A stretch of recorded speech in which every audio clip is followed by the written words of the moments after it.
My name is Tiffany Seward. Last month, my mother looked me straight in the eyes and said, "Your sister can't even be around you without feeling overwhelmed. Pack your things tonight." I didn't raise my voice. I didn't fall apart. I just grabbed one bag, an old gray duffel I'd had since college, and walked out of my parents' house without saying a single word. My father stood in the hallway the whole time. He watched me carry that bag right past him, and he said absolutely nothing. For 7 days, there was no call, no text, no message asking where I was or whether I was okay. Then my father called, then my mother, then my sister. I let every single call ring. But those 7 days of silence didn't break me. They gave me something I had never really had before. Clarity. Before I take you back to that night, take a second to like and subscribe, and leave a comment telling me where you're watching from and what time it is right now. Now, let me take you back to a Thursday evening in April, the night my mother chose my sister over me for the very last time. I was standing at my parents' kitchen sink, warm water running over a casserole dish. Thursday dinner. The same routine I had kept every other week since I moved out 6 years earlier. The house smelled like garlic bread and lemon cleaner. The TV was playing quietly in the living room. Everything seemed normal. Everything seemed calm. Except Jocelyn had been inside my mother's bedroom for over an hour with the door closed. I could hear her voice through the wall, low at first, then higher, then low again. My mother's voice stayed soft and steady, using that familiar tone she always used when she was taking in someone else's problem, like it belonged to her. I rinsed the last dish, dried my hands on a striped towel, set it on the counter, and folded it into thirds without even thinking. That was when the bedroom door opened. My mother walked out first. Her face wasn't angry. It was decided, and there is a difference. Anger still leaves room for discussion. A decision does not. "Your sister says she can't handle seeing your face anymore," my mother said, her voice flat and controlled, like she was reading instructions from a label. "I need you to pack your things tonight." I looked past her, down the hall. My father was standing near the coat closet, one hand resting on the doorframe. His eyes were fixed on the floor. "Did you ask what actually happened between us?" I asked. "I don't need to," my mother said, lifting her chin. "I can see what this does to her." I folded the towel one more time, placed it neatly on the counter, and walked upstairs. My old bedroom, the one I gave up when I was 12 so Jocelyn could have her own space, still had a shelf lined with my college textbooks. I pulled the gray duffel from the closet and packed it in less than 4 minutes. When I came back downstairs, my father was still standing by the coat closet. I walked past him without stopping. He'd had 34 years to say something. Tonight clearly wasn't going to be the night. But to understand why that moment happened, we need to go back 3 days earlier. That was when this really started. I was sitting at my parents' dining table with my laptop open, helping my dad go through a bank statement. I did it once a month because numbers always made him nervous. That was when I saw it. One credit card charge, then another, then 14 more.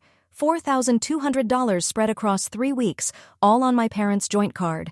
The merchant names were a mix of boutique clothing websites, a luxury skincare subscription, and a handbag resale shop. Not one of them looked like a business expense. Jocelyn had told our parents she needed the card for startup inventory for her online boutique, which happened to be her third business idea in 2 years. I didn't bring it up because I wanted drama. I brought it up because my father was 64, retired, and living on a fixed income, and $4,200 was not a small amount. At dinner that night, I kept my voice calm. "Jocelyn," I said, "these charges don't match any wholesale supplier I can find." She didn't even blink. "You went through my purchases?" "Dad asked me to reconcile the statement," I said. "They're right there." Her fork hit the plate. Then her eyes filled instantly, as if someone had flipped a switch. "You always do this," she said. "You always have to make me look bad." "I'm not making you look like anything," I said. "The receipts are right here." "I can't do this." She pushed back from the table so fast her chair scraped across the floor. "You have no idea how hard I'm trying," she said, her voice shaking. "And all you ever do is judge me." Then she was gone. Down the hall, into the bedroom. The door closed behind her. and my mother was already standing, her napkin crushed in her fist, looking at me like I had ruined the entire evening. Jocelyn didn't need to argue. She never did. Her strategy was quieter than that. She used tears. And I need you to understand something. That night wasn't some sudden disaster. It was just the latest warning sign in a pattern that had started when I was 12 years old. That was the year my mother told me to move my things into the basement.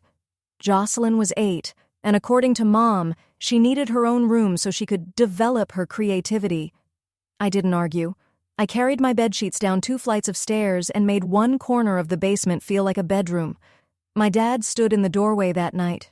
He lifted his hand like he might knock on the wall, like maybe he was about to say something, but then he turned around and went back upstairs. When I was 22, I graduated summa laude from Virginia Tech, project management major, double minor in data analytics and organizational communication. My parents came to the ceremony. They sat in the back. They stayed for 10 minutes after the processional, then left because Jocelyn wasn't feeling well. I found out later she had a headache. When I was 28, I became a senior project manager at Lockwell Infrastructure, the youngest one in the company's history. I called my mother from the parking lot, still shaking from the news. She said, "That's wonderful, honey. Listen, your sister had a really hard day at work, and she's very upset. Can I call you back?" She never called back. Every milestone became smaller the second it entered that house. Every achievement of mine was pushed behind whatever emotional crisis Jocelyn was having that week. And still, I kept trying. Because a part of me believed that one day, if I achieved enough, if I became impressive enough, if I made myself impossible to ignore, they would finally see me. That was the story I told myself for 22 years. I wasn't angry the night I packed that bag. I was tired. And there is a difference. Anger still believes something might change. Tired stops asking. Let me tell you about my sister. Not the version people see at Thanksgiving. The version it took me 3 decades to understand clearly. Jocelyn is 30 years old. And she is smart. Genuinely smart. She can read a room faster than anyone I have ever met. She knows exactly when to lower her voice, when to let her eyes fill, when to press her lips together like she is holding back emotions she is too brave to show. I don't think she plans it like someone creating a scheme. It is more instinctive than that.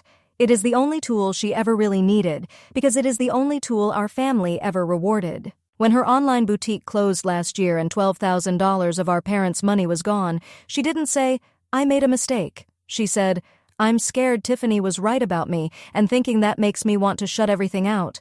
My mother heard that last part and stopped hearing everything else. Within 20 minutes, Mom was on the phone with me. "Do you see what your words do to her?" she asked. "She's sensitive, Tiffany. She's not like you." That phrase followed me for years. She's not like you. It sounded simple, but it meant something much heavier. It meant you are strong, so you can carry it. She is sensitive, so we have to protect her. But here's the thing about someone who is never allowed to face the results of their choices. They never learn how to handle them. Jocelyn didn't become sensitive by accident. She became that way because every time life became uncomfortable for her, someone rushed in to fix everything before she had to learn how to stand on her own. And as long as I stayed close to this family, she always had someone to compare herself against. My stability made her helplessness look believable. My mother retired from teaching 3 years ago. 31 years at Maple Ridge Elementary, Employee of the Year twice. She loved that job, not just the children, but the structure. The morning bell, the lesson plans, the line of small faces who needed her every day. When that ended, she came home to a quiet house and a husband who had already settled into his own retirement of fishing shows and cable news. She needed someone to need her. Jocelyn stepped into that role without even realizing it. Every crisis Jocelyn created, the boutique that closed, the boyfriend who left, the apartment she couldn't keep up with, gave my mother a purpose again, someone to organize, someone to comfort, someone to guide, someone who proved that Linda Hale was still needed. I was the opposite problem. I paid my own rent at 22. By 26, I was managing multi-million-dollar infrastructure timelines. I didn't call home in tears. I called home to share good news, but good news didn't give my mother anything to fix. So over the years, she built a system. Not a system anyone ever said out loud, but everyone in that house understood the rules. Rule 1. Never question Jocelyn's choices. Rule 2. Never talk directly about money. Rule 3. If there is tension, Tiffany is the one who adjusts, because Tiffany can handle it, because Tiffany is strong. I used to wear that word like it meant something good, strong, reliable, the one who keeps going, the one who doesn't fall apart. What I didn't understand until much later was that, in my family, strong was just another word for disposable. My mother didn't ask me to leave that Thursday because she truly believed Jocelyn couldn't handle being around me. She asked me to leave because I had become the only threat to a structure she had spent 3 years building, and the anniversary party she had been planning for 6 months, the one that needed the whole family smiling in front of 60 guests, was only 3 weeks away. My father is a good man. I need to say that first, because everything I'm about to tell you may make it sound like he isn't. Gary Hale spent 40 years fixing other people's pipes. He could find a leaking valve in the dark and have it working again before breakfast. He sold his plumbing business at 62, paid off the house, and settled into a retirement of bass fishing and Weather Channel reruns. But inside his own home, he never fixed the things that mattered most. His entire strategy for family conflict was one sentence: "Don't upset your mother." He said it the year I moved into the basement. He said it the year my graduation celebration ended early. He said it every time I came to him with something that hurt, something unfair, something that needed a father's voice. "Don't upset your mother." As if her comfort was the load-bearing wall of the house, and everything else, my feelings, my dignity, my place in the family, was just furniture that could be moved around. I remember one night when I was 14, Jocelyn blamed me for breaking a ceramic bowl she had knocked off the counter herself. My mother grounded me for a week. That evening my dad came down to the basement. He stood outside my door. I could hear him breathing. I watched the shadow of his shoes shift under the gap. He raised his hand. I heard his knuckles lightly touch the wood. Then the shadow moved away, and he walked back upstairs. He loved me. I know that. But love without action is only a feeling someone keeps locked inside themselves, and my father kept it inside for 34 years. Still, somewhere deep beneath all that silence, something in him was beginning to move. I just didn't know it yet. The duffel bag weighed 11 pounds.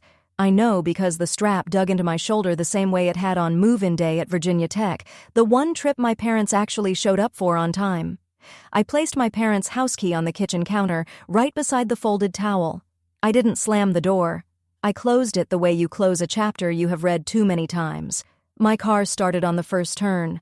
I backed out of the driveway, past the mailbox my dad repainted every spring, past the oak tree Jocelyn and I used to climb before climbing together, became something we no longer did.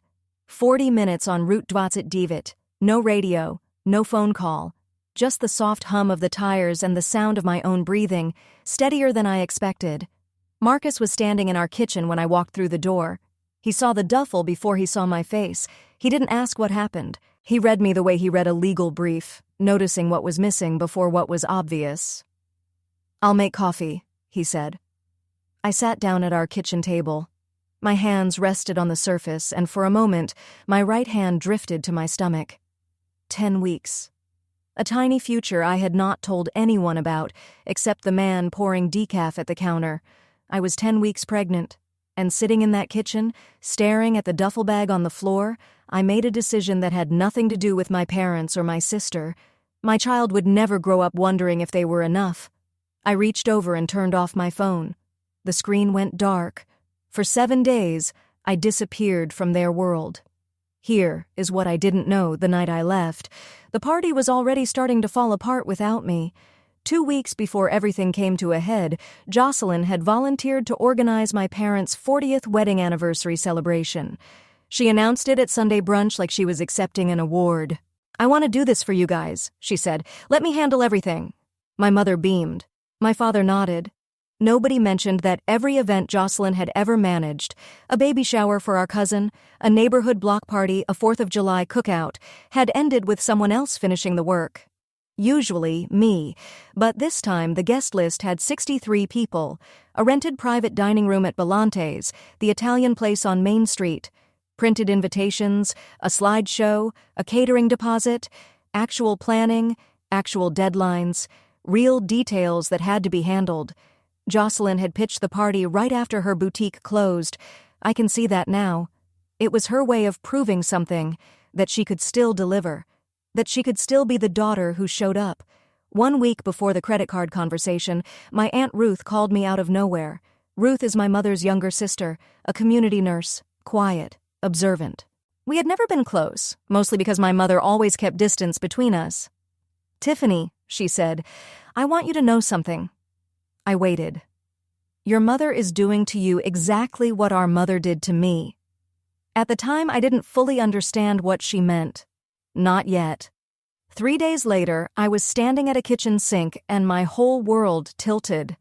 But Ruth's words stayed with me, and Marcus said something that same week that I kept coming back to. "You've been keeping a timeline in your head your whole life," he said. "Maybe it's time to write it down." I didn't know it then, but that timeline would become the most important project I had ever managed. If you have ever sat at a family dinner and felt like you were playing a role nobody actually asked you to choose, I see you. I have been there. Drop a comment and tell me. Have you ever felt invisible in your own family? I read every single comment. And if this story is hitting close to home, hit that subscribe button, because what happened over the next 7 days changed everything for me. Day 1. I woke up at 6 in the morning, just like always. Shower, coffee, drive to the office. Then I sat through a 90-minute stakeholder meeting about a highway overpass in Henrico County. Nobody at work knew my mother had told me to leave her house 12 hours earlier. Nobody noticed anything different. That is the thing about being trained to absorb everything. You become very good at looking normal while something inside you is quietly rearranging itself. Day 2. No call, no text. I checked my phone once in the morning, once at lunch, and once before bed. Nothing. The silence did not surprise me. I knew exactly what they were waiting for. They were waiting for the pattern to complete itself. The part where I called first. The part where I apologized for making things uncomfortable. The part where I offered to smooth everything over so the family could pretend nothing had happened. But this time, I didn't call. Day 3. Still nothing. Marcus watched me from across the breakfast table. He is not the kind of man who hovers. 16 years in litigation taught him when to speak and when to let the record develop. "Do you want me to call them?" he asked. "No," I said. "I want to see how long it takes." That night, after Marcus went to bed, I sat at the kitchen table with my laptop. I opened a blank spreadsheet, the same kind of template I use for project risk assessments. Columns, date, event, who said what, result. And then I started typing.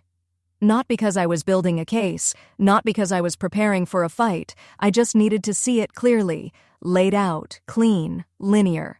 The same way I understand everything else in my professional life. 3 days, not one call, not even from my father. That silence told me more than 34 years of conversations ever had. They were not worried about me. They were waiting for me to come back and play my part. Day 4. My phone buzzed at 11:47 in the morning. Dad. For a moment, I almost let it ring, but something in me, that 12-year-old girl who once watched the shadow of her father's shoes move beneath a basement door, still answered when he called. "Hey, Tiff." His voice was careful, the voice he used when he was measuring twice before cutting once. "Hey, Dad." A pause. I could hear the TV in the background, some game show, the dishwasher running, normal sounds from a house that had pushed me out 4 days earlier. "So, he said, your mother's been really upset." I said nothing. "The anniversary party is in 3 weeks, he continued, "and we need to figure out the seating chart." I let 10 seconds pass. I counted them. "Is that why you're calling, Dad?" He cleared his throat. "I'm calling because we need to talk about this." "You had a chance to talk about it," I said. "You watched Mom tell me to pack my things, and you said nothing." "That's not fair, Tiff." "Exactly." Then I hung up. Marcus was standing in the doorway of my office. He had heard the whole thing. He didn't ask what happened. He just leaned against the frame and waited. "He called about the seating chart," I said. Marcus exhaled through his nose, not a laugh, something closer to confirmation. My mother told me to leave because my sister said she couldn't handle seeing me, I said, and my father called 4 days later to talk about where people should sit at dinner. I closed my laptop and placed both hands flat on the desk. The spreadsheet was still open behind the dark screen. 6 entries so far. Dates, names, consequences. I'm not going back just to make their anniversary look comfortable, I said. I'm done being the padding between everyone else's sharp edges. Marcus nodded once. That was all I needed. Day 6. 2 missed calls from Mom. 1 voicemail. I didn't listen to it right away. I let it sit on my phone like an unopened bill. You know it is there. You have a pretty good idea what it says. And you also know it probably will not say the one thing you actually need to hear. Marcus was the one who accidentally played it. He picked up my phone thinking it was his. Same case, same ringtone. And the voicemail started before he could stop it. He held it out to me, eyebrows raised. I pressed play. Tiffany, this has gone on long enough. My mother's voice was sharp and efficient, her classroom voice. Your father and I want you at the anniversary. Jocelyn is willing to put this behind her. We all need to move forward as a family. That was it. 43 seconds. I listened to it twice, not because I had missed anything, because I wanted to make sure I was hearing exactly what I thought I was hearing. Notice the framing, I said to Marcus. I was in project mode now. The same part of my brain that catches small changes in a contractor's email was now pulling apart every word. Jocelyn is willing. Not, we are sorry. Not, we were wrong. Jocelyn was willing to forgive me for something I had not done. Marcus tilted his head. That is not an apology, he said. That is an assignment. Show up, play your part, stay quiet. And the deadline is the anniversary. I saved the voicemail, not as proof for anyone else, as a reminder for myself. For the next time I started doubting what happened, for the next time that old habit of absorbing everything tried to take over, I wanted to remember exactly how my mother sounded when she chose appearances over honesty. She had not called to check on me, she had called to manage me, and for the first time in my life, I could hear the difference. Day 7. The text came at 9:14 p.m. I was on the couch with a mug of chamomile tea, my feet tucked under a blanket, reading a project brief on my tablet. Marcus was in the study reviewing depositions. Then my phone lit up. Jocelyn. It was long, 4 paragraphs. I read it once. Then I read it again with the part of my brain that reviews stakeholder messages for what is being left unsaid. Tiff, I know you're hurting. I'm hurting too. This whole thing has been so hard on all of us. Mom and Dad are devastated. I hate that our family is going through this right now, especially with the party coming up. Can we please just be sisters again? I miss you.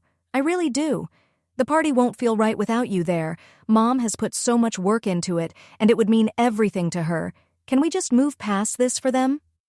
4 paragraphs, 3 mentions of the party, 0 mentions of what she had said about me, 0 acknowledgement that her words were the reason I had been told to leave my parents' house. She did not apologize because in her version of the story, she had done nothing wrong. Instead, she reshaped the entire situation into something that had happened to both of us equally. This whole thing has been so hard on all of us, as if she had not been the one who started it. I took a screenshot of the text and added it to the spreadsheet. Row 14. Jocelyn was not reaching out to repair our relationship. She was trying to place me back into my role. She needed me in position so the anniversary could go on exactly as planned, the full family picture. Everyone smiling. No empty chair anyone would have to explain. I did not reply. But that night, after Marcus fell asleep, I picked up my phone and called someone I should have called years ago. Aunt Ruth. She answered on the second ring. Her voice was calm, almost like she had been waiting for this exact call. I was wondering when you would reach out, she said. Ruth was 58, a community nurse in Charlottesville. The kind of woman who could take your blood pressure while telling you a story about her garden. Steady hands, warm voice, no wasted words. Ruth, I said, I need to ask you something. Go ahead. What did you mean when you said Mom is doing to me what your mother did to you? She did not hesitate. Your grandmother had 2 daughters, Ruth said, Linda and me. Linda was the one who got the new shoes, the first choice of bedroom, the praise at the dinner table. I was the quiet one, the responsible one, the one who was told to keep the peace. I closed my eyes. I knew that script. I had been living inside it my whole life. Your mother did not invent this, Tiffany, Ruth continued. She inherited it. She was the favorite, and she learned that families work by protecting one child and expecting the other one to carry the weight. When she had daughters of her own, she repeated what she knew. Why didn't you say something sooner? I asked. I tried, Ruth said. 15 years ago, your mother stopped speaking to me for 5 years. She said I was jealous. She told your father I was trying to create problems. We only reconnected because I stopped pushing. Ruth's voice lowered. The difference between you and me, she said, is that I waited too long. I let 30 years pass before I stood in front of a mirror and finally said, this was not my fault. Don't make that mistake, Tiffany. I stayed quiet for a long time. Then she said one more thing. If you go to that party, don't go alone, and don't go empty-handed. At the time, I didn't understand what she meant. Not yet. The invitation arrived by mail. Cream-colored cardstock, gold foil lettering, the kind of stationery that costs more per sheet than some people spend on lunch. You are warmly invited to celebrate 40 years of love, Gary and Linda Hale. My name and Marcus's name were written on the inner envelope in Jocelyn's handwriting. I recognized the looping J she always used for capital letters, and the way she dotted her I's with little circles instead of simple points. Tucked inside was a note from my mother, written on her personal stationery, the lavender set she had used since I was in high school. We want the whole family there. This is bigger than any argument. Love, Mom. I read it while standing at the kitchen counter. Marcus read it over my shoulder. They didn't invite you back into the family, he said. They invited you back into the photo. And he was right. 63 guests. Friends from church, neighbors from the cul-de-sac, extended family from both sides. If I wasn't there, people would ask questions. And questions were the one thing my mother could not control. I turned the invitation over. On the back, in small print, it said, Event Coordinator, Jocelyn Hale. Marcus noticed it too. She's coordinating a party for more than 60 people? He asked. She can barely coordinate a grocery list. It wasn't really a joke. It was the truth. Every group project, every family gathering, every shared responsibility. Jocelyn always made the big promise, and someone else always handled the details. Usually me. I placed the invitation on the fridge with a magnet, not because I had decided to go, because I wanted to look at it every morning and ask myself the same question. What am I walking into? And why? 2 weeks until the party. The clock was ticking for everyone, especially Jocelyn. Ruth kept me updated, not because she enjoyed gossip. She had been invited to the party too, and she watched the situation the way a nurse watches a patient whose numbers are starting to shift. Jocelyn is in over her head, Ruth told me during a Tuesday evening phone call. She booked the caterer, then found out she went $1,500 over budget. Your mother approved it without even blinking. Your father asked where the money was coming from. First real argument they've had in months. I could picture it perfectly. Dad standing in the kitchen, reading glasses pushed up on his forehead, holding a catering invoice like it was a plumbing estimate that had gone completely sideways. She also called your cousin Megan to help with decorations, Ruth continued. And? Megan said no. Apparently Jocelyn promised to help with Megan's baby shower last spring and backed out the day before. What about the slideshow? I asked. She asked your mother to pick the photos. Linda spent 2 days going through albums. I didn't say anything for a long moment. Ruth filled the silence. She's overwhelmed, Tiff. She's spent her whole life being rescued from the hard parts, and now she's standing in the middle of something no one else is fixing for her. I thought about that. Every time Jocelyn struggled, even a little, someone stepped in before she had to figure out how to steady herself. And now, for the first time, she was looking around for the next person to save the day. For the first time in my life, I did not feel the pull to be that person. How are you doing, honey? Ruth asked, her nurse voice checking more than just my words. I'm okay, I said. Then I paused. I'm thinking. Good, she said softly. That's good. For the first time, the spotlight Jocelyn had always wanted was starting to feel too bright, and no one was stepping in to adjust it for her. The calls started on a Wednesday. Not from my parents, from the outer ring of the family. Aunt Helen, my mother's older sister, called first.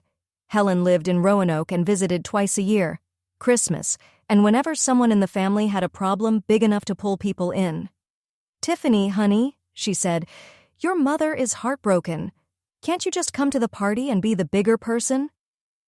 I had heard that phrase my entire life, be the bigger person. In families like mine, that usually meant one thing: carry the weight quietly so everyone else does not have to look at it. "Aunt Helen," I said, "did Mom tell you what she said to me?" There was a pause. "She said you two had a disagreement. She told me to pack my things and leave her house because Jocelyn said she couldn't handle looking at me." A longer pause. "Well," Helen said carefully, "I'm sure there's more to the story." "Ask Mom what happened that night," I said. "Then call me back." Helen never called back. 2 days later, my cousin Derek texted me. Derek was my father's nephew, 2 years older than me, an accountant in Richmond. We were not close, but we exchanged Christmas cards. "Family is family, Tiff. Don't let pride ruin this." I typed 3 different replies, then deleted every one of them. In the end, I sent nothing. Derek did not know the story. He knew Linda's version of the story. The version that made a missing daughter sound like a personal choice instead of the result of what had happened. By Friday, 2 more relatives had reached out. Same script. Nobody asked what happened. Nobody asked if I was okay. They all asked the same thing in different words. Could I come to the party so everything would look normal? No one called back because no one really wanted to know. They wanted the performance to continue. The comfortable, familiar production where everyone played their part and nobody looked too closely at the script. Saturday morning, Marcus took his coffee into the study. I took mine to the kitchen table and opened the spreadsheet. 37 rows now. 12 years of data, dates, events, who said what happened next. I was not building a legal case. I did not need one. I was doing something I should have done a long time ago. I was looking at my family the same way I would look at a project that had gone badly off track. In project management, when a deliverable keeps failing, you do not just fix the latest problem and move on. You trace the pattern. You find the recurring variable. You map the dependency chain until you can see exactly where the system breaks every single time. And in my family, the system always broke in the same place. Jocelyn made a choice. Jocelyn became emotional. Mom shifted the blame onto me. I absorbed it. Jocelyn was protected. Then the cycle reset. It happened roughly twice a year, and it had been happening for more than a decade. The data did not lie. It never does. I scrolled through the family group chat, still on my phone, nothing deleted. On the surface, the messages looked ordinary. Birthday wishes, Thanksgiving plans, who was bringing what? But every few months, there was a cluster. Jocelyn in distress, my mother stepping in to defend her, my name sitting there in silence. Marcus walked in, refilled his mug, and looked over my shoulder. He read quietly for a long moment. "This isn't a family system," he said. "This is a project with broken scope." I closed the laptop. Not because I was finished, because I knew enough. I had the timeline. I had the pattern. But I still did not have a plan. I did not know what I was supposed to do with that clarity. I did not know if speaking up would matter. I did not know if anything would change at all. Then Ruth called again, and everything shifted. I want to pause here for a second. If you are still watching, it means this story is resonating with you, and I am truly grateful for that. Right now, in this part of the story, I am sitting in front of a spreadsheet that maps 12 years of a pattern I could not see clearly while I was living inside it. If you have ever had that moment where you finally stepped back and saw the whole picture for the first time, tell me about it in the comments. And hit that like button if you want to see what happens at that anniversary party. Ruth did not bother with small talk. "I'm coming to the party," she said, "and I think you should come too." I set my pen down. "Why?" "Because your mother has been telling people you and Marcus are having problems. She's saying that is why you have not been around." The kitchen went quiet. Even the hum of the refrigerator seemed to fade into the background. "She told people my marriage is in trouble?" "She told Helen," Ruth said. "Helen told Cousin Patty. Patty told me. Your mother would rather have 60 people believe something is wrong in your marriage than admit she told her own daughter to leave. I gripped the edge of the counter, not because I was about to fall apart, because something in my chest had shifted. The exhaustion was still there, but now there was something sharper underneath it. Focused, clear, steady. I had been told to leave. I had been ignored for 7 days. I had been invited back like a prop for a family photo. And now, while I was not there to speak for myself, my mother was rewriting the story, turning my absence into my failure instead of her choice. She can push me out, I said, and my voice was steady. She can ignore me, but she does not get to rewrite my story. Ruth was quiet for a moment. Then she said, "That is exactly what I needed to hear." We talked for another 20 minutes. Ruth told me she had already spoken to 2 cousins, not to gather allies, not to create drama. She had asked one simple question: "Has Linda ever told you what actually happened between her and Tiffany?" Nobody knew. Every single person Ruth asked had only heard my mother's version, the version where I was difficult, the version where I had a temper, the version where I could not let things go. "They deserve the truth, Tiff," Ruth said. "All of them." That night, I sat across from Marcus at the kitchen table. The spreadsheet was closed. My phone was face down. The invitation was still on the fridge, held up by a magnet shaped like the state of Virginia. "I'm going," I said. Marcus set his fork down. He did not look surprised. He looked like a man who had been waiting for a verdict he already understood. "Are you going for them?" he asked. "Or for you?" "For me." I placed my hand on my stomach. Still flat, still invisible, just like everything else about me had always felt in that family. "And for the person I'm carrying," I said, "because I refuse to pass this pattern down to another generation." Marcus nodded. He did not try to talk me out of it. He did not try to take over the plan. He simply asked, "What do you need?" "I need you there," I said. "I need Ruth there, and I need to walk in knowing exactly what I am going to say if the moment comes." "If the moment comes," he asked. "Or when?" I thought about that. "I won't force it," I said. "But if Jocelyn performs in front of 60 people and rewrites history one more time, I am not going to sit there and smile." I called Ruth that evening. She picked up before the second ring. "I'm coming to the party," I said. "Good," she replied. "I'll be at the table near the door. You'll see me." I did not write a speech. I did not rehearse in front of a mirror. I had spent my entire career walking into rooms full of contractors, engineers, and city officials, laying out facts under pressure. I knew how to speak clearly when a room did not want to hear what I had to say. I only needed the facts, and I had been carrying those since I was 12 years old. 5 days before the party, Jocelyn called. Not a text this time, a call. Her voice sounded different. The softness was gone. She sounded like someone going down a checklist, sharp, impatient, trying to stay in control. "Mom needs you there, Tiffany," Jocelyn said. "You owe her that." There it was, that word, away. It landed heavier than she meant it to. "I'll be there," I said. Nothing else. Silence filled the line. Then she said, "Wait, you will?" I said, "I'll be there." "Oh." A pause. "Okay, good. That's good." She had not expected that. Every script she had ever used with me ended the same way. I pushed back. She escalated. Mom stepped in to finish the conversation. But this time, I skipped 3 acts, and Jocelyn did not know what to do with the empty space. "What time should we—" "I'll handle my own arrival, Jocelyn." Then she hung up. I could feel the confusion even after the line went dead. Meanwhile, Ruth had been doing her own quiet work. Not campaigning, not gossiping, just asking one simple question to a handful of family members. "Did Linda ever tell you what actually happened?" Not one of them had the full story. Uncle Ray, my father's older brother, was a retired postmaster with no patience for nonsense. He told Ruth directly, "Linda said Tiffany was going through a rough patch. That's all we heard." A rough patch. That was what my mother called being told to leave her house at 10 o'clock on a Thursday night. Ruth did not correct anyone. She did not give them her version. She simply placed the question in front of them and let it sit there, like a seed in a crack in the sidewalk, small enough to ignore, strong enough to grow. Jocelyn wanted me at that party. She just did not want me there with my voice. Saturday. The morning of the party. I stood in front of the bathroom mirror at 7 o'clock.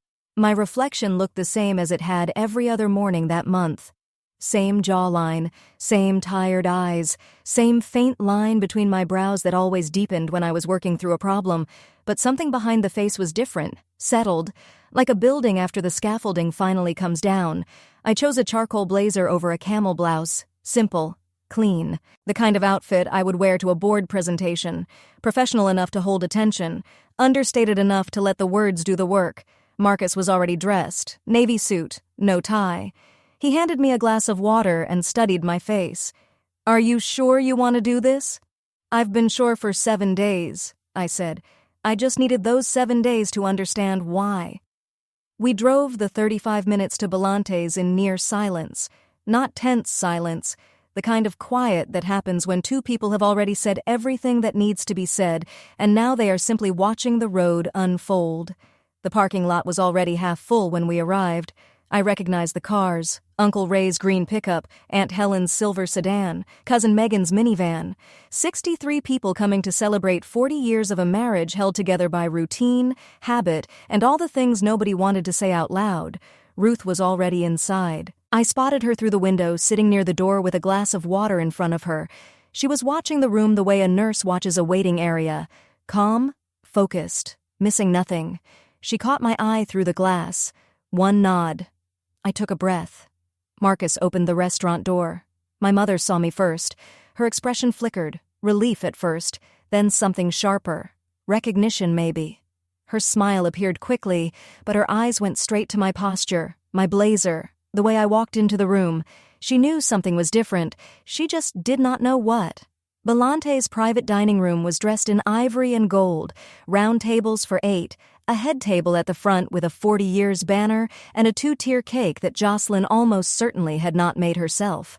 The room smelled like garlic, warm bread, and expensive candles. Jocelyn was moving through the room like she was running the entire event, hugging aunts, refilling water glasses, pointing the caterer toward the appetizer table with an authority she had not earned. She wore a coral dress and heels that clicked against the hardwood every time she crossed the floor. She looked polished. She looked confident. She looked in charge. Then the slideshow started. A laptop connected to a projector sent photos across the far wall. My parents' wedding, their first apartment, Jocelyn as a baby, Jocelyn's first day of school, Jocelyn at her high school graduation, Jocelyn at the beach with Mom and Dad, Jocelyn blowing out birthday candles while our parents smiled beside her. I counted the photos, 46 in total. I appeared in 3. One was a wide family shot where I was standing near the edge. One was me at 6 years old, half hidden behind my father's leg, the third cut off at my shoulder. 46 photos. 3 with me somewhere in the frame. Not one where I was the focus. A few of the older relatives noticed. Uncle Ray glanced at me from across the room, his brow pulling together. Cousin Megan tilted her head at the screen, looked at me, then looked back at the screen again. I took a sip of water. I smiled at anyone who caught my eye. I was calm. I was present. And I was watching everything. My mother stepped to the front of the room and thanked Jocelyn for putting together such a beautiful evening. She did not mention my name. I was not waiting for the right moment. I was letting the moment build itself. The dessert plates were cleared. Then Jocelyn stood. Someone handed her the microphone, a wireless handheld one, the kind Belante's probably used for karaoke nights. She smoothed her dress, tucked a strand of hair behind her ear, and smiled. I want to say a few words about the 2 most incredible people I know. The room settled. Phones went face down. 63 people gave Jocelyn exactly what she had always wanted, their complete attention. "Mom and Dad," she began, 40 years is not just a number. It is a lifetime of choosing each other every single day. And I want to thank you for always believing in me, even when things were hard. Her voice cracked. Just enough, perfectly timed. Even when not everyone in this family made it easy. Her eyes flicked toward me for 1 second, only one, but it was long enough for the people already watching to follow the glance. Uncle Ray shifted in his chair. Aunt Helen looked down at her napkin. "But family is about forgiveness," Jocelyn continued. And I am so glad my sister is here tonight because it shows that we can move past anything. She raised her glass. The room followed. My mother pressed a cloth napkin under her eyes. My father lifted his glass without looking at me. To Mom and Dad, Jocelyn said. To 40 more years. And to family. Complicated, imperfect, beautiful family. Glasses touched. People applauded. Jocelyn sat down into hugs, soft smiles, and my mother whispering something in her ear. I set my glass down, untouched.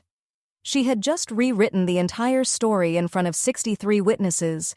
She had made herself the gracious one. She had made me the person who needed forgiving. And now every person in that room was carrying her version of what happened. She sat down. Everyone smiled. And I stood up. I did not reach for the microphone. I did not need it. The room was small enough, and my voice had always carried when it needed to. I would like to add something to that toast if that's all right. 63 faces turned toward me. My mother's hand froze on Jocelyn's shoulder. My father's glass stopped halfway to his mouth. Jocelyn said family is about forgiveness, I said. And I agree. My voice stayed level, steady. The same voice I used in project rooms when a deadline had been missed and nobody wanted to be the first person to admit it. But forgiveness requires honesty, and there has not been much honesty in this family for a very long time. The room went still. The last murmur disappeared. 3 weeks ago, my mother told me to pack my things and leave her house that same night. No conversation, no questions.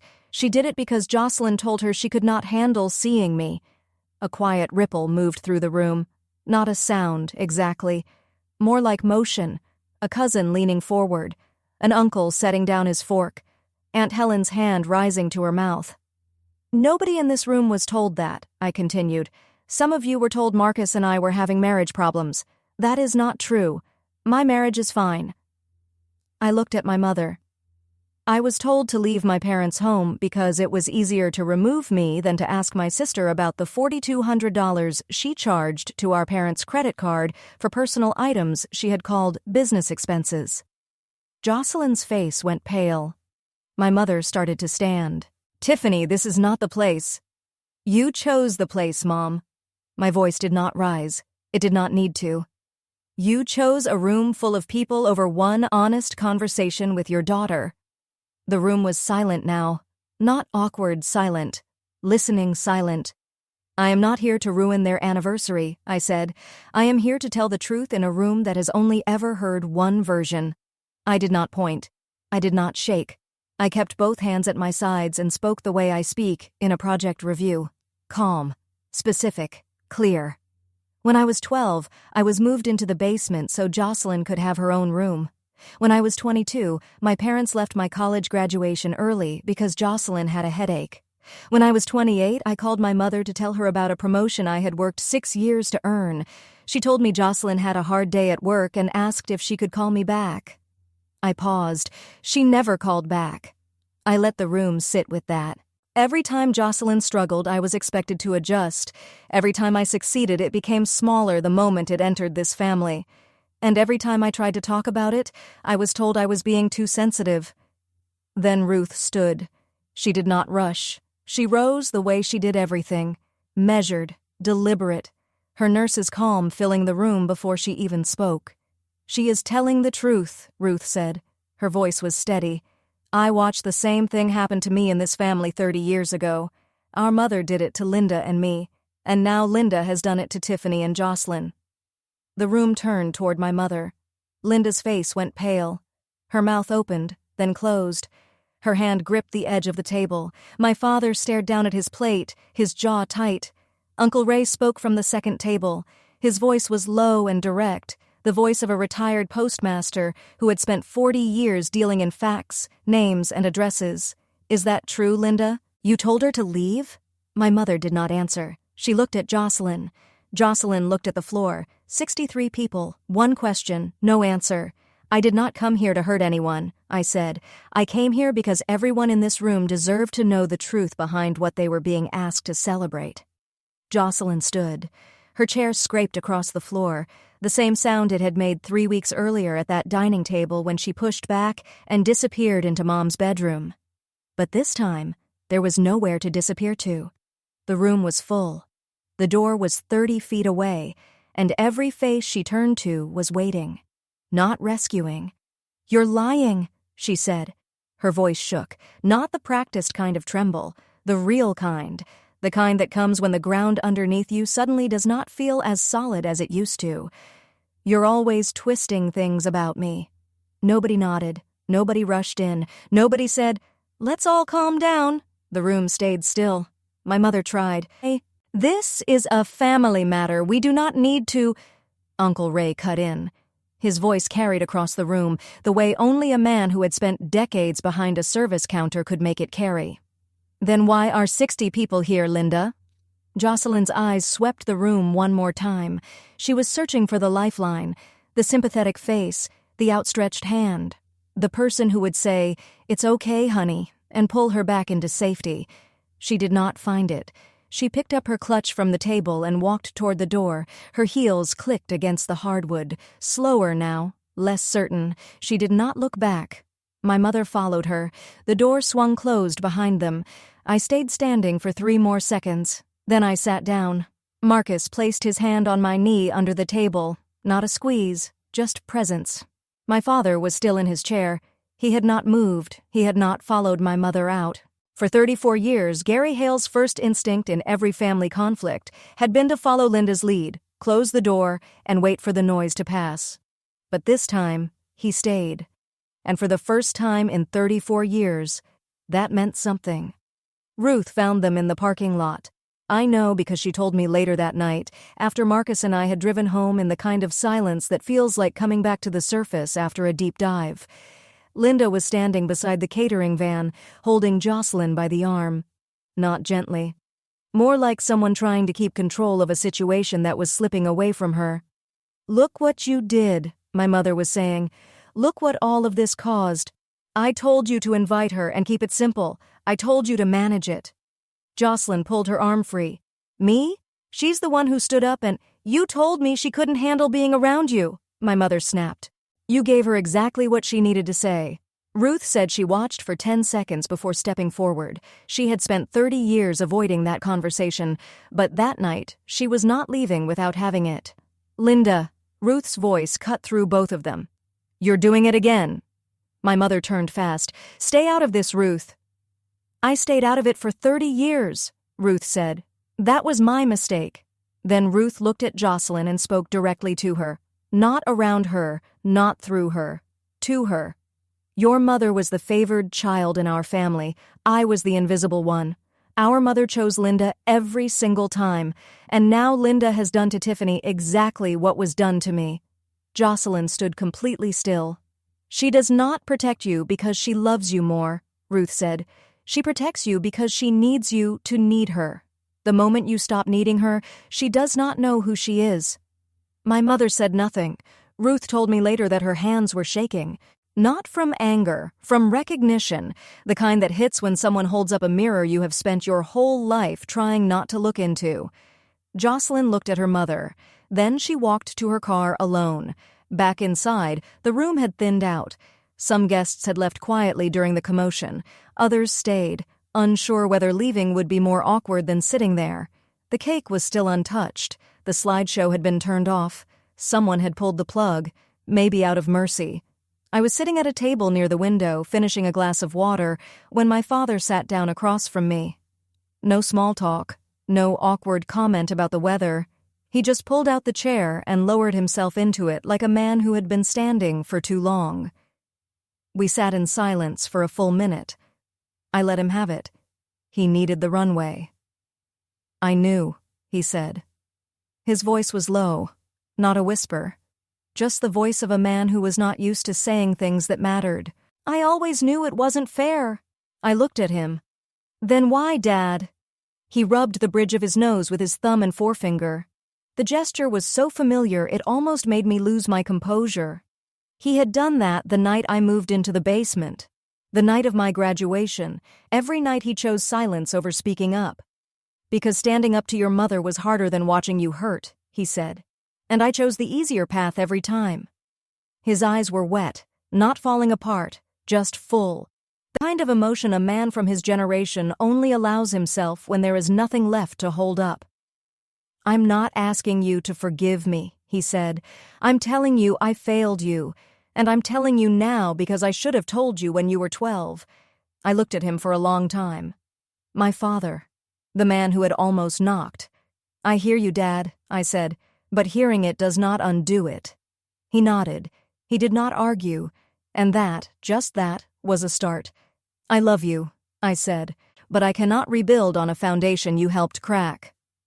The week after the party, my phone buzzed more than it had in years, but for the first time, people were not calling to ask me to perform.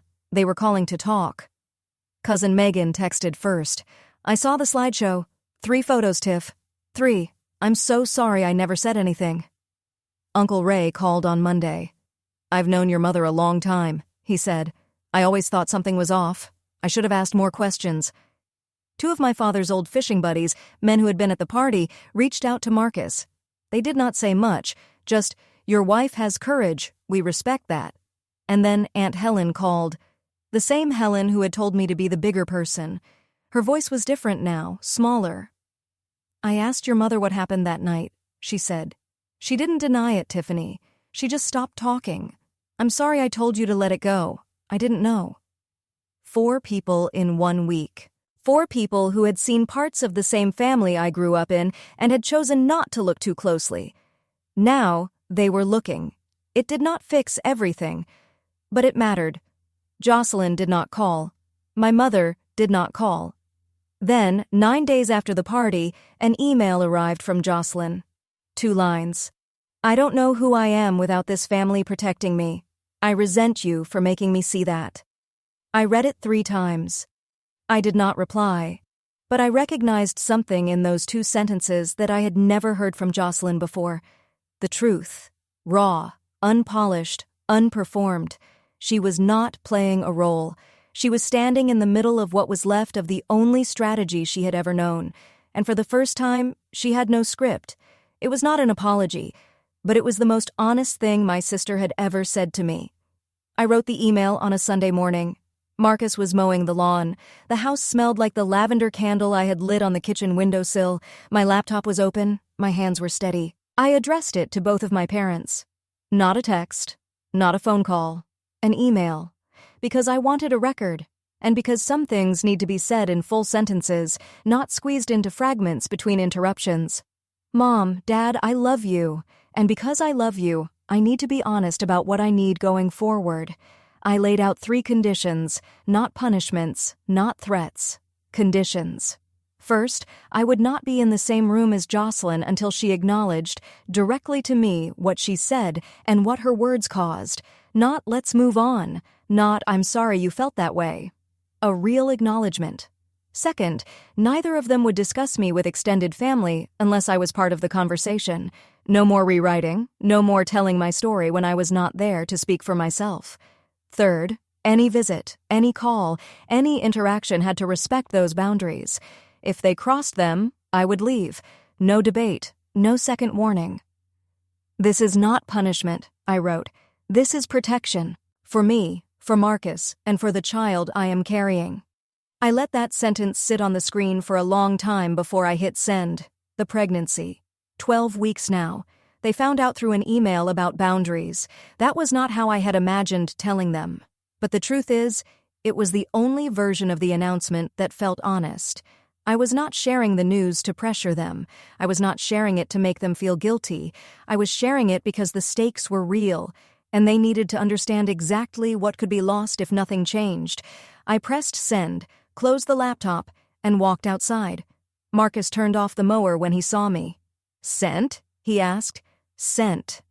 3 months later, the nursery was painted pale green, a color Marcus chose after reading an article about calming spaces for newborns. The crib was assembled. A mobile hung from the ceiling, little wooden birds turning slowly in the breeze from the window. My belly was showing now. 16 weeks. The morning sickness had faded into something softer, a quiet awareness that everything was changing, inside and out. Ruth came by on Saturdays. She brought casseroles and advice about infant sleep schedules that I never asked for, and I loved every second of it. She sat at our kitchen table and told stories from when she was a young nurse, about the babies she had helped deliver, the families she had watched begin, change, and rebuild, the ones that made it, the ones that didn't. She was the family I should have been allowed to know all along. My mother had kept that distance in place for years. Now the distance was mine to close, and I was closing it. My father called on Wednesdays. Not long calls, 5 minutes, maybe 10. He asked about the baby. He asked about Marcus. He asked how I was feeling. He did not mention my mother, and I did not ask. We were building something small and careful, like a man repairing a joint one fitting at a time. My mother sent a card, pale yellow envelope. No return address, but I would have known her handwriting anywhere. Inside was a generic congratulations card from the grocery store. Below the printed message, in her careful teacher's script, she had written 2 words. I'm trying. 2 words. Not enough. Not even close. But more than I expected. From Jocelyn, there was nothing. Only silence. And I had learned enough about silence by then to know there are different kinds. Some silence is meant to punish. Some silence is someone trying to understand what just happened. I chose to believe hers was the second kind. I did not need them to be perfect. I needed them to be honest, and honesty is a slow road. I was standing in the nursery. The paint was dry, the crib was ready, the window was cracked open, and a May breeze moved through the screen, turning those little wooden birds in slow circles above the mattress. Marcus came up behind me. His hand rested on my shoulder. Warm, solid. The weight of someone who had stood beside me, not in front of me, through all of it. This room has no history, I said. No old patterns, no unspoken rules, just space. He did not say anything. He did not need to. I looked toward the closet. Inside, folded on the top shelf, was the gray duffel bag, the one I had packed in 4 minutes on a Thursday night, the one that weighed 11 pounds. I had washed it, folded it, put it away. I did not throw it out. It was part of the record, but I did not need it anymore. There was a girl who moved into the basement at 12 and never complained, a woman who graduated with honors and still felt unseen, a daughter who called home with good news and heard silence in return. She kept showing up, she kept achieving, she kept believing that if she did enough, became enough, proved enough, they would finally look at her. But she had been enough all along. She just needed 7 days of silence to finally hear it. I picked up one bag and left without saying a word. But the woman who walked out of that house is not the woman standing in this room now. This room is for someone new, someone who will never have to earn a place in her own family, someone who will be seen, not because she performs, but because she exists. Endurance is not a family value. Honesty is. And this is where the new pattern begins. That is my story. And now I want to know what you would have done. If you were standing at that anniversary party with 60 people watching, would you have spoken up or would you have walked away quietly? Drop your answer in the comments. Option A if you would have spoken up. Option B if you would have walked away. Neither answer is wrong. Both take courage. And if this story reminded you of someone in your life, share it with them. Sometimes one of the bravest things you can do is remind someone they are not invisible. There are more stories like this one in the description below. I'll see you there.